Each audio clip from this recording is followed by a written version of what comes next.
Hello and welcome to my channel, Afric Psych. My name is Funi. These are my opinions and no one else's. As promised from my previous videos, I was going to share the consequences of having an abnormal low thyroid. Just to catch up a little bit, a low thyroid is also known as hypothyroidism. It occurs when the thyroid gland doesn't produce enough thyroid hormones. Thyroid hormones play a crucial role in regulating various bodily functions, so when levels are low, it can lead to a range of symptoms. Keep in mind that individual experiences may vary, and not everyone with hypothyroidism will exhibit all of these symptoms. So now I'm going to discuss the different symptoms and how they affected me. So I'll start with fatigue. Feeling excessively tired and lacking energy. I would come back home from work and sit on the couch, no change of clothes whatsoever, and I would just doze off for a while. I couldn't control it, and when I wake up, I always felt like a zombie, exhausted as hell. Sleep is supposed to make one feel rested, but I was just always tired. And when you are always tired, you are labeled lazy or motlapa because people do not understand, nor are they prepared to really listen and understand what one is going through. We are too quick to judge. Weight gain. So you have unexplained weight gain or difficulty losing weight despite maintaining a healthy diet and exercise routine. Well, there is evidence of that. Those who know me pre-weight gain know how obsessed one can be with her physical well-being. Well, my obsession did not help this time around. Ke ne ke fihlile park station.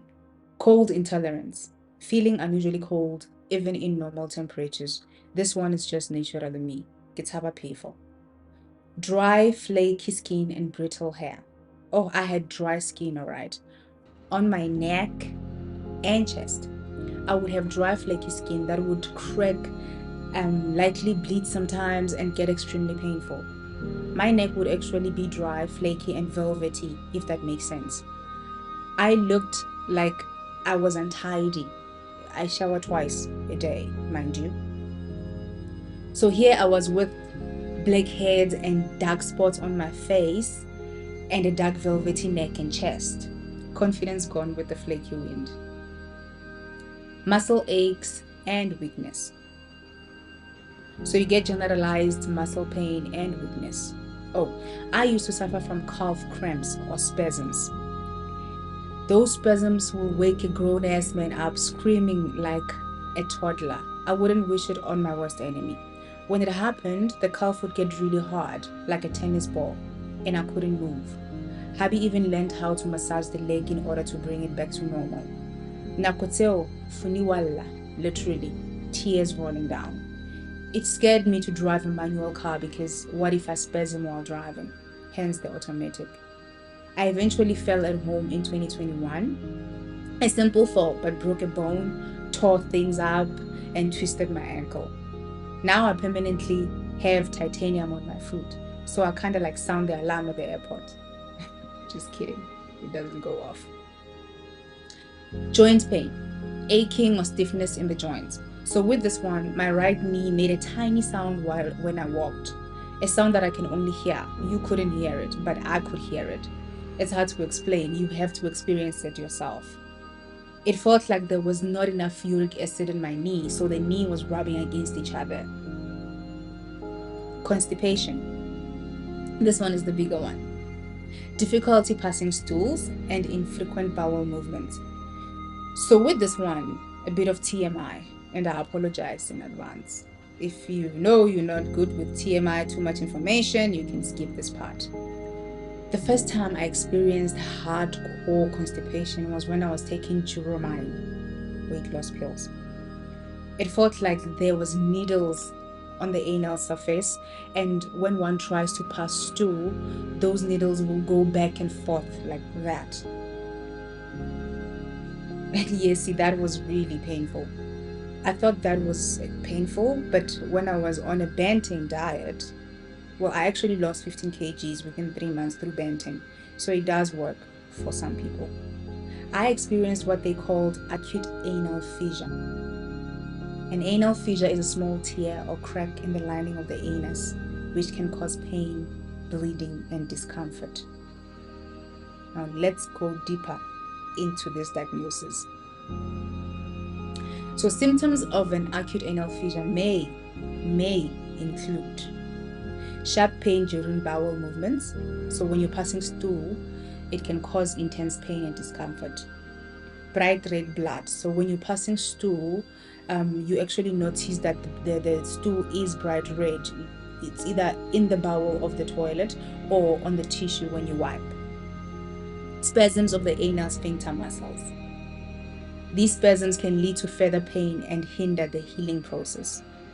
Discomfort or pain that may persist. Pain may continue after bowel movements and persist for some time. Even after you pass stool, it can still be there even for days on end. So imagine you're going through that pain and you still have to pass stool again, which is going to create more pain. So literally you are constantly in pain in your ass. Just talking about it brings me a lot of trauma. I think I have post-traumatic stress disorder, PTSD, due to this experience. So my system would want to pass stool, number 2. It would send me to the toilet. So I would involuntarily push, and then the sphincter muscle will go onto a spasm and close. So I would have one side trying to push and the other pushing back, So they're repelling each other. The stool wants to come out.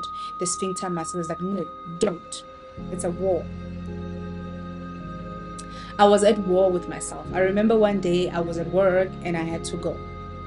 So when I went to the bathroom, I would take off all my clothes. Literally take off the trousers, blouse, body hugger, and just be left with a bra.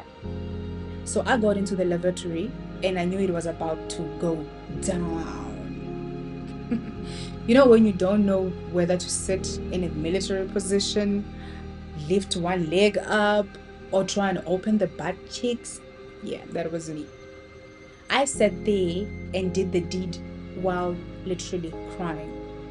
I don't know if you have seen a constipated baby trying to pass stool. They get frozen, they shake their head, and they scream. Yeah, that was me. I was just screaming from the inside, but tears were uncontrollably falling down my face. It was excruciating.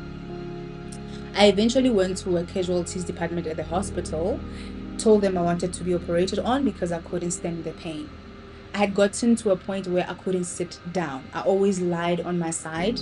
So you can imagine being at work, the thought of sitting on top of a donut pillow. Imagine. Yep. The doctor who saw me was an ass specialist, if there's such a word. Nigga was like, nah, no need for surgery. I will just give you these pills and this lubricant. You will feel the difference immediately. And he was right. I was relieved immediately. Some doctors know what they're doing and they are not chasing surgery money. Because he would have made a lot of money by taking me into surgery, but he decided, no, I'm just going to charge you less than 500 rands a casualty and then I'll give you this prescription. So he was a good doctor. Thank you once again for watching till the end. Do not forget to subscribe if you haven't. Hit the like button, turn on notifications, and share.